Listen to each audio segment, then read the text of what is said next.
سڵاوتان لێ بێم کاتتان باش لە بەرنامەی هەفتانە لە کوردستان 24ەوە لەگەڵتانی تا کۆتایی بەرنامەم جارش لەگەڵمان بن.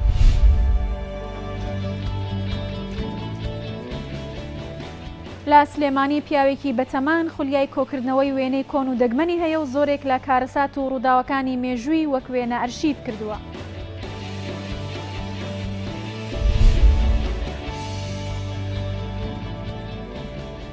لە هەولێر گەنجێک سەرڕای ئەوەی خوێندنی تاو نەکردووە لە کەلوپەلی فرێدراوی سەرشەقامەکان ئۆتۆمبیلی بچووک دروست دەکات کە شێوەیەکی هونەری جوانی هەیە.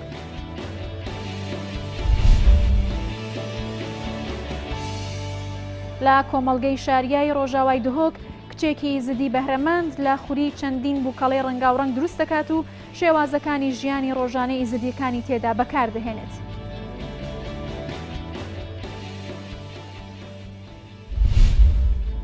پردی کەلیا کە دەکەوێتە دەواازەی گەلی ڕەشاڤا لە ناحیەی دێرەلووک سەر بە قەزای ئامێدی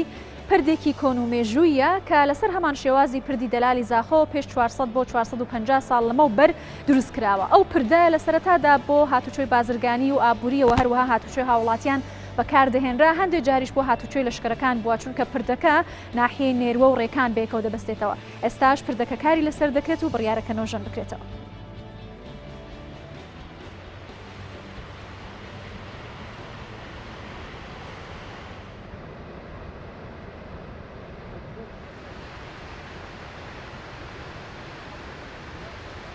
اف پرال پشت من دبیجن پرا گلیا دکویتا بردم گلیا راشاوا لناف سنور نحیا دیرالوکه پرا که دیروکی و کفناره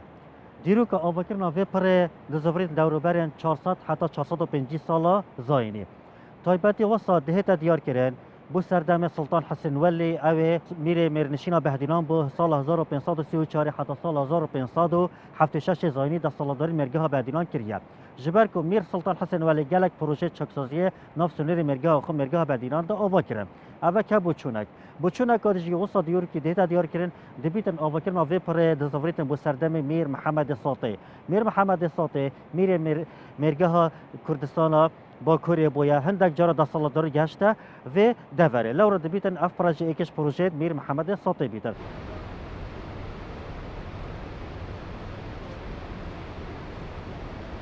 مرام جا واکرنا وی پره دزاوریتن بگم با مرامکا هات نچونه بیتن سر ریباری زی هات یا آوا کردن مرامکا سانه کردن هات نچونه بیتن شوفر رخ ریباری با رخ دیگر ریباری چه مرامکا بازرگانی بیتن چه مرامکا هات نچونه ریوینگا بیتن کاروانا بیتن مرامکا هات نچونه سربازی بیتن هات بیت آوا کردن و حتی نکجی افپره هندک کوچت و آنکو دنگت و وکی خماینه دو کیوانت و دو کیوان وکی خماینه لسه کیوان دی ماینه هرفتی و آوا کردن وی پروژه بگمان شوازه که اندازیاره که جان پریکوپک آوا هات با آوا کردن ببره بازی و کسلی و کیچی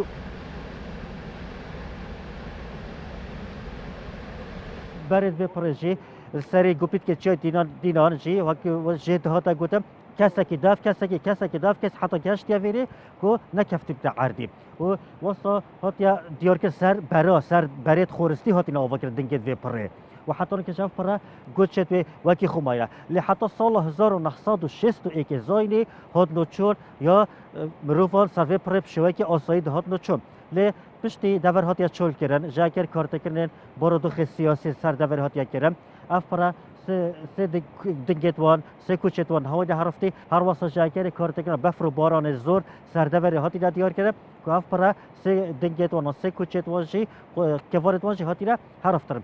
وسط دهتا دیار کرد درجه یا وی پره دور برر 5 حتی 54 متر کنه فره یا بانه وی پره دور برر 3 حتی 3.5 مترانه و پرچی وکی کیوانه یا وکی قوسه بویا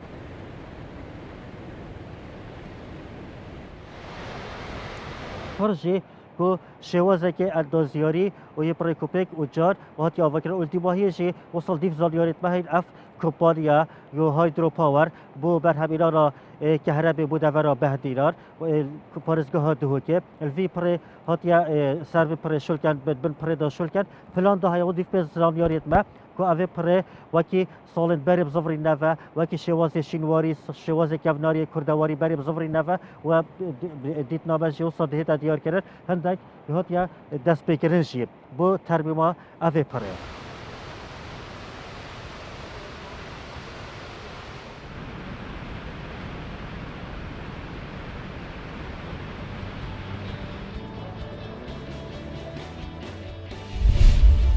دەسکۆ هەرکی مامۆستایەکی میوزیکەوە ماوەی 21 ساڵە لە ڕۆژهەڵاتی کوردستان و لە شاری شنۆ دەژیت. ئەو ئێستا فێرگەیەکی میوزیکی هەیە و تا ئێستاش توانیوێتی چەندین کەسی فێرخواز فێری ژەنینی ئامێرەکانی میوزیک بکات. چوون و مانەوەی دەسکۆ هەرکی بۆ ڕۆژهەڵاتی کوردستان چیرۆکێکی سەرنجڕاکێشی هەیە.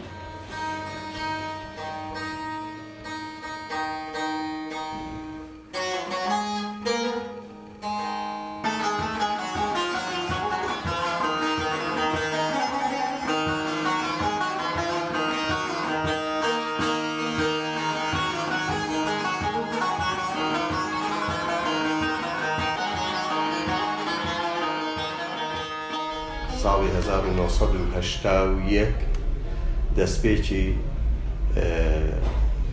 دەستپێک بوو بۆ من بۆ ژەنینی ئامێری ساز لە ساڵی 1997 هاتم بۆ شاری شنوێ. هەڵبەتە پێشتری شەر هاتبووم لە کۆڕەوەکەی 90 هاتبووم بۆ شنوێ. لە 97 دووبارە هاتمەوە ئێرە لە شاری شنۆیە جێگیر بووم. لێرانە وا باوە کە دەڵێن هەرکەس ئاو گۆشتی شنوێ بخوا نمەکگیر دەبی، وا دیارە ئاو گۆشتەکەی شنوێ تەسیری لێکردم و نمەکگیر بووم لێرە. ماوەی 21 ساڵە لێرە خەریکی وانەبوونەوەی ئامێری سازە. لا سی لا سۆل ششتەرە c'est que c'est bon. La si la sol la si do ré mi fa mi re do ré mi fa sol fa mi re do ré mi fa mi re do si la stoppeco la si la sol la si do ré mi fa mi re do ré mi fa sol fa mi re do ré mi fa mi re do si la ساڵی 81 ڕۆژێکیان لە قوتابخانە دەگەڕامە ماڵەوە. برایەکی لە خۆم بچووکتر هەیە، تەختەدارێکی هێنابوو، یەک تەقەسیمی لێ وەسڵ کرد بوو، لێم وەرگرت بۆشی گریا کە نەمدەهەوە، بەس گرنگیم نەدا هەر لێمدا. ڕۆژی ئەوواڵ توانیم لە دوو پەردەش کە نا بڵێن پەردەی هەبوو دەنگەکان تەغییر دەدا، بەس کە دەستم دادەنا دەنگێک دەهات کە ئەنگشتەکەی کەم دادەنا دەنگێکی دیکە دەهات، هەستم بە تەغییراتی کرد. ئەو شەوە تا بەیانی توانیم یەک ئاهەنگ لێ بدەم، یەک ئاهەنگ. سەیرەکەشی لەوەدا بوو حدودان نزیک بە ساڵێک کە من ئەو تەختەیەم لێ دەدا نەمدەزانی نێوی چییە. زۆر کەس دەیپرسی مەسەرەن ئەوە چییە لێ دەدەی، بە خودای نێوەکەیم نەدەزانی. وەک ئێستا نەبوو دنیاوا بچووک ببێتەوە، تو هەر کەسێک مەبەستت بیتن سێرچێکی بکەوی بتوانی بەدەستی بێنی یا بۆ ئامۆزشەکەی یا بۆ هەر پرسیارێک. ئەو وەختی تەلەڤیزیۆنی کەرکووک بەشی کوردیەکەی لەوانەیە ڕۆژێک گۆرانیەکان کەدا دەبەزین لە 10 گۆرانیەک هەر ئامێری سازی هەر تێدا نەبا. بۆیە زەحمەت بووە ئەو کاتی، زۆر بەڕاستی زۆر زەحمەت بوو. دوای 1 ساڵ من توانیم ئەو ئامێرە لە تەختەوە گۆڕم، ئامێرێکم تەهیە کرد، ئامێری ساز، ئیدی توانیم تێیدا سەرکەوت.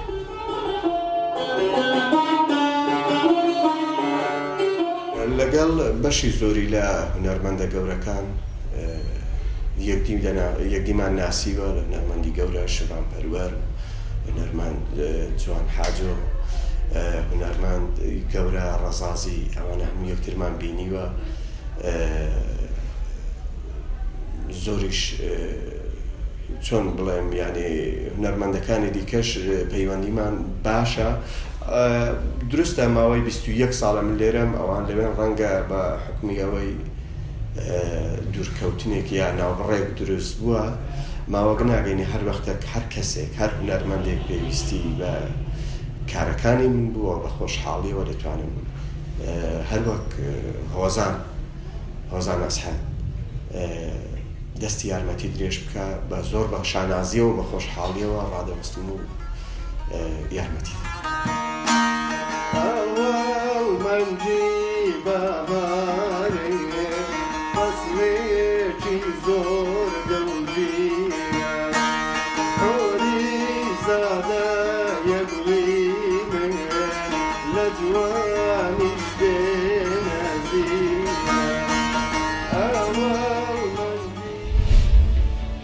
پیرێکی بەتەمەنی شاری سلێمانی خولیای کۆکردنەوەی وێنەی کۆنی هەیە و ناوی ناوە شارێک لە وێنە.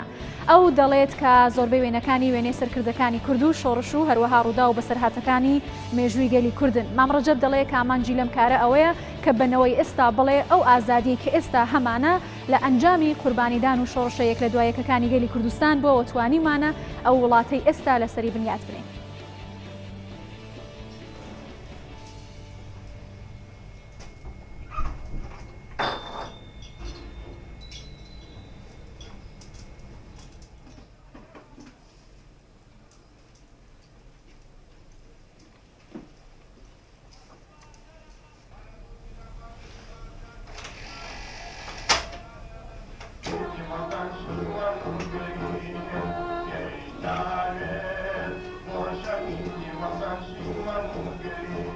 بیرەکەم کردەوە بیرکەمەوە لەم ڕستمانە بزانین ئەو زەمانە چۆن خەڵک ژیاوە چۆن ژیاون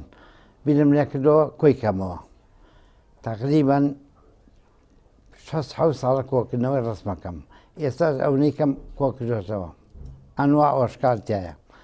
لە شێخ لە مشایەخ لە ئەنوا و ئەشکال ڕستمم کۆکردێتەوە بۆ بیرەوەری خۆم بزان ئەم میلەتە چۆن ژیا وەختی خۆی ئێستا چۆن ئەژین.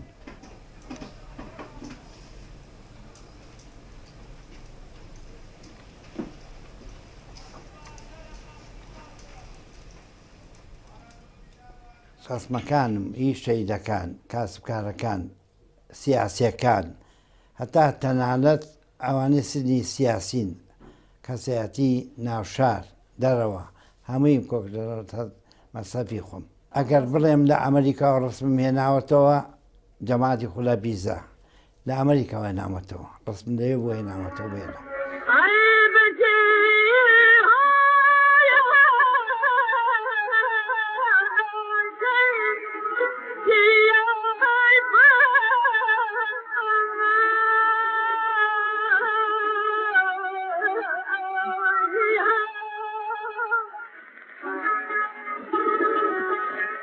ئەم ڕسمە کۆنا ساڵی 58 کارنیاسکانە ماڵی جەمال ڕەفات بەردەمی ماڵی ئەوانە ئەمانە بە پیر بەرزانیەوە چوون لەوێ حەج دەروێش چوارتایی کە حسێنی چوارتایی لەگەڵ ڕەشۆدا شیروان ئاغا عومەری کۆڵک لەگەڵ ئەحمەدی دارتاش جاوە ڕسمی گۆرانی شاعیر لەم ڕسمایە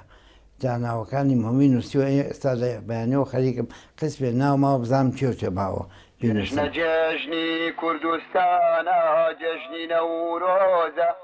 بە تیشکی ئاگر ئەنووسم جەژنە پیرۆزە جژنە جەژنی کوردستانە جەژنی نەورۆزە حەزم لێتی لە هەموو شۆڕشەکان ئەگەر لەگەڵا بووم لە ئایدوولەوە گوڵان هەتا ئێستاش بەردەوام ئەمانە خزمەتی ئەم شارەیان کردووە ئێستاش بەنەوەیکە خزمەتەکان بیکەن دوای ئەوان کەون خزمەتی ئەم شارە ئەمانە کردویانە وەختی خۆی قەدیم ئەمانە کردویانە پێڕەوی ئەمانە بکەن.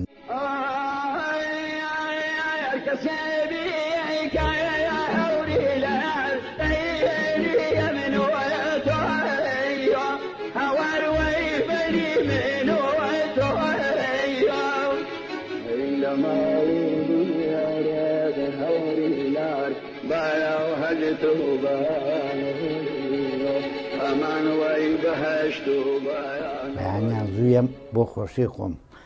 تەجیرەکە لێم دێقەتی ڕسمەکان نێم ئیساعات دەکەم ئەماڵێ بۆ بەیانی سوێ خۆم هیواتم حەزم لێتی بێم بەیان زوو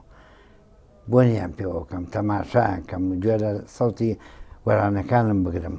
بۆیە حەزم لێتی بێم.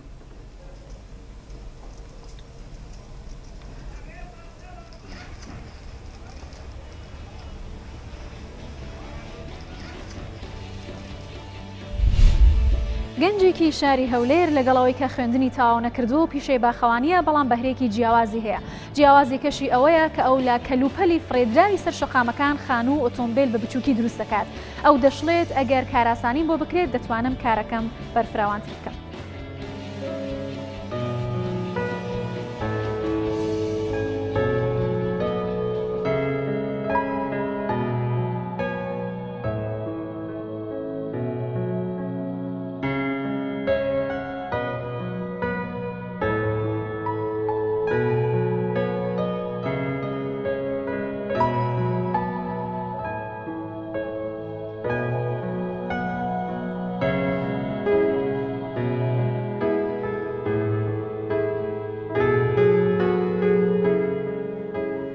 گۆران محەممەدە مۆزەفم لە دایری حکوومەتی هەر لە منداری و خووریا ئەویشەم هەبوو بەس ینی پەرم پێ نەدا بوو هەتا ئەو ماوەی سەبر دەستم بە ئیشێ کرد و ئەو شتانم دروست کرد و سەرەتاژە خانێکی دەستم پێکرد خانێکی گسکۆکە بوو ئەوجا دوایە دیار شتەکانم جوان بوو عالم بەرچاو لە بێچاوی عالەمێ ئەمنیش سەبر شتەکانم دەست پێکرد و تا ئەو ڕادەشمی ناو سیارم دروست کرد و قەمەرم دروست کرد و هەتاوەکو ئێستا شتەکانیشم وازم لێ نێنە بەس ماوە واز هەندێ دێنم و پاشانیش دەیانکەمەوە چکە من لەبەت جێڕێم نییە و شتەکانیش بڕێک زەحمەتە من هە دروستیانکەم لە شوێن دەریاندانم شتەکانی منی زۆری لە شتی بێکەلێک بەکارێک دێ شتەکان زۆرەیە بێکەلکە لە جادەی خردەکەمەوە یان شتی فڕێدراوە دێنمەوە ئەو قەمەرە و سیارە و خانی ئەوانەی پێی دروست دەکەم ئەشایەکانیشم زۆرە ینی لە هەموو شتێک پێکاتیان ئەم شای ناماڵێ هەم سیارەیە و هەم دەڕاستێ و مبەردەیە دروستم کردی ئیش دەکا مبەردێ ئەو دەڕاستەشم دروستکرد عین دەتوانیشکە بەس ئەو کاری دوورینەوەی نییە بەس ئەنی هەوەکو شکلەکە حارەبانەیە و لەسەر شقامەکانی هەولێرە شتم دروستکی دە مەرکانە و زۆر شتی تکێ شکلی پاپایە و زۆر سوود لە زۆر شتیش دەبینم تای سوتاوە تانم هەموو شتێکیان پێ دروستکەم لە شقامی فلکەی بە تەمای خۆی لەوێن دەریش مەرکانم دروست کرد پرۆژەی گەورەتریشم لەمێشە بەس یعنی ناکرێ ئەگەر هاوکارێکت نەبی ناکرێ هەبێ لە ئیشی باشتریش دەزانم و دەتام لە شقامەکانی هەولێرە شتم دروست کردی و تام شتی گەورەتریش دروستکەم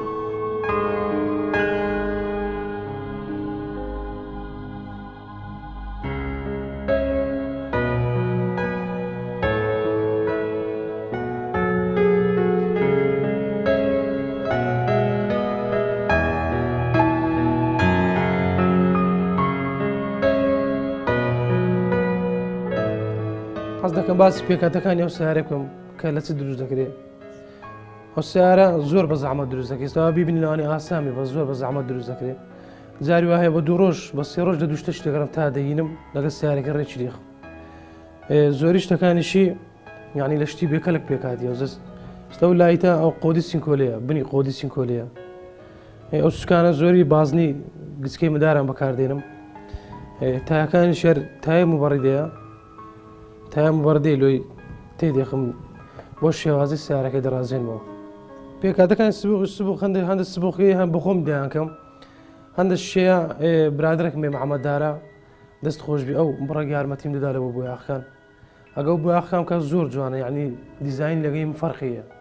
بەس زارۆشە ناگەمەکنەویان ئەو ئیشیان ئەوە دەبی بخۆم بۆ یاخەکان دەکەم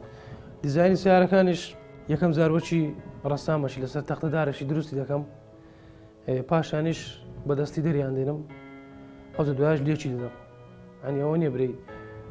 لەو گۆڕی دروستکەم عین بە قەڵەمی پێدا دەم تەختەدارێکی لێشیانە دەم و دوای ئیش خۆمی لەسەر دەکەم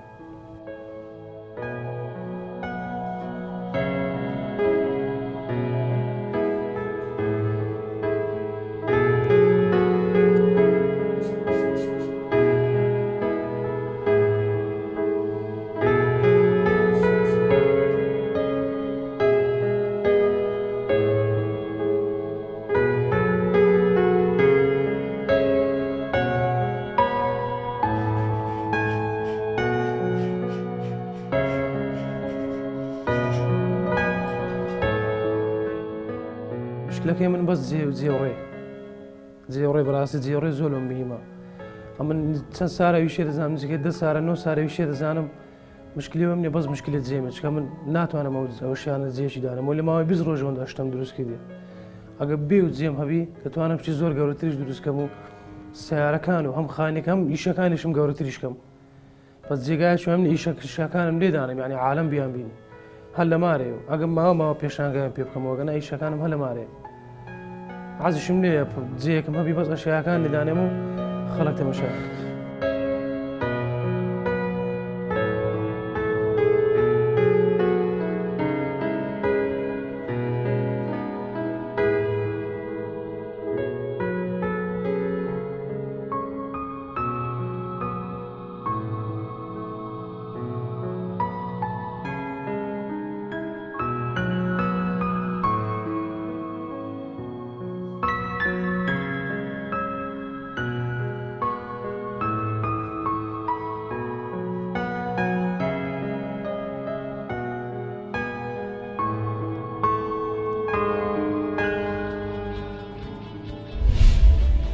بەهدینان قادر خەڵکی کۆمەڵگەی شاریایە هەر لە منداڵیەوە خولیای دروستکردنی کاری دەستی و ئارەزوی دروستکردنی بووکەڵەی جوان و ڕەنگاوڕەنگی بووە لە خوری ئەو ئێستا توانیوێتی لە کارەکەیدا سەر بکەوێت و ئازار و مەینەتیەکانی خەڵکی شنگالیش لە کارەکانیدا ڕەنگدەداتەوە.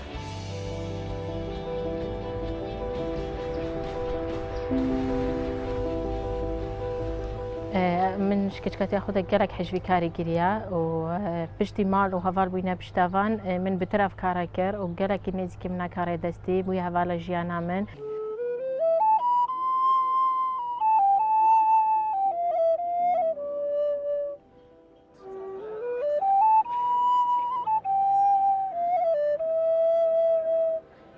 نزدیکی 400 قطعه بتر منی چیکره و از گلک تشتا چیت کم اوت ازدیا و گریدای و خاصة جلکا و فانتشتا و سروجانا المال بشولید کم و تصخولا شدم و دم خوب گلک بدبورینم.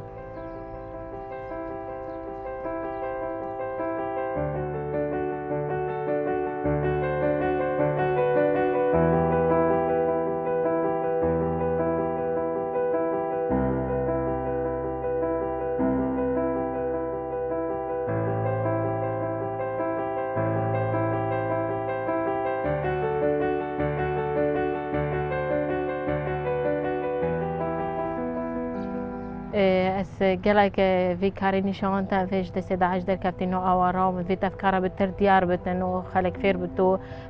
بزانن که چند تفشولای باشا و جوانا و مفت يعني بتر خلق بزانن کو از وی کاریت کم.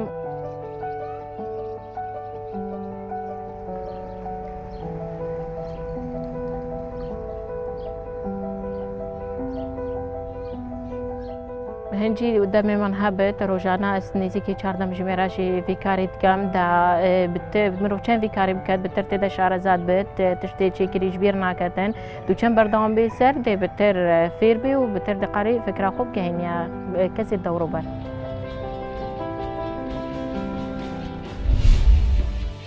لە ماوەی ڕابردوودا بینەر و بیسەری بەرنامەی هەفتانە بوون لە کوردستان 24ەوە تا پێگەشتنەوەیکی تر هەر شاد و بەختەوەر بن.